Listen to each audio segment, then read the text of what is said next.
ज्याला मतदान टाकलं तो काही दिसतोय कुठं? तो काही करू शकतो की? तुमचा ऊस घेऊन जाऊ शकत नाही. सामान मीच देऊ राहिलो. ऊसाचं पेमेंट आहे मलाच द्यायचंय. दवाखान्यात आलेलं बिल मलाच माफ करायचंय. हे माझं नशीब असं आहे की तुम्ही मला घरी बसवलं तरी मला तुमच्यासाठी पळावंच लागतं. त्यामुळे कशाला घरी ठेवता? परत कुंकू लावून टाका एकदा. परत आपण 40 वर्ष हे काम करत राहणार. हे आपलं काम आहे. सत्ता येते जाते, पण आजही माझी झाल्यावर देखील गावाचे सरपंच मलाच म्हणतात मला कोटी रुपये कामाला द्या. काय करायचं सांगा. माझी इच्छा होती इथून पळून जावं, राजकारण सोडून द्यावं. राजकारणामध्ये आता आपलं काही राहिलं नाही. धंदा पाणी पाहायला पाहिजे. पण कधी कधी हा विचार करतो, सुजय विखे असण्याने सगळ्या गोष्टी होतील असं माझं अजिबात म्हणणं नाही. कोणी परमेश्वर नाही. शेवटी सगळे मनुष्य आहात. आपण असल्याने काही फरक पडेल असं मी म्हणत नाही.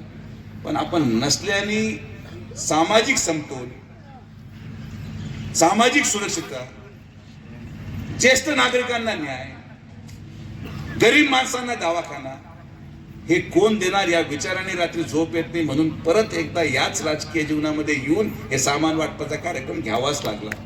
नाहीतर कोण करतंय? अहो, माणूस ग्रामपंचायतला जर पडला सरपंच पदाला तर महिनाभर सापडत नाही. महिनाभर सोडा, 6 महिने सापडत नाही. आपण पडलो तिसऱ्या दिवशी कामाला लागलो. कारण की त्या पदाचं महत्व माझ्या जीवनामध्ये काहीच नाही. तुम्हाला सांगतो, मला एवढं सगळं या तालुक्याच्या आणि जिल्ह्याच्या जनतेमुळे घरात सत्ता पाहिली, तुमच्यामुळे खासदारकी घरात पाहिली, तुमच्यामुळे केंद्रीय मंत्रीपद पाहिलं, तुमच्यामुळे जिल्हा परिषद अध्यक्षपद पाहिलं. 40 वर्षाच्या राजकीय जीवनामध्ये या जिल्ह्याच्या जनतेच्या आशीर्वादाने 40 वर्षामध्ये सुरेशराव एकदाही लाल दिवा विखे पाटील परिवाराच्या घरातून बाहेर गेला नाही. 40 वर्ष काय करायचं आपल्याला? निवांत जीवन चालू आहे.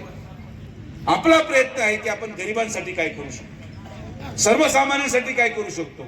आणि हेच काम आपण या कार्यक्रमाच्या माध्यमातून जे स्वप्न कर्डिले साहेबांनी पाहिलं ते स्वप्न पूर्ण करायचं काम आज आपण करणार आहोत.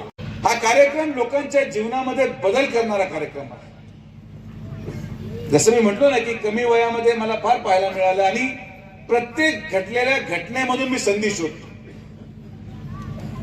लोकसभेमध्ये काम चांगलं होतं माझं, पण ठीक आहे, काय हरकत नाही. माझी झालो, पण माझी झाल्यावर मी काय करू शकतो? आज मला लोकांनी माझ्या जीवनामध्ये वेळ दिला. मी खासदार नसलो तर मी काय केलं?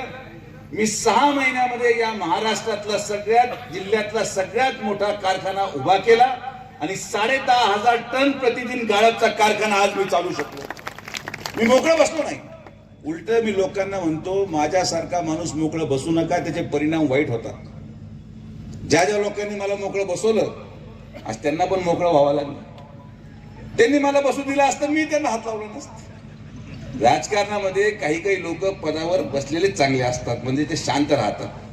मोकळे ठेवले का त्यांना मग उपद्रव सुचतो. इकडे बोट लाव, तिकडे बोट लाव, तिकडे बोट लाव.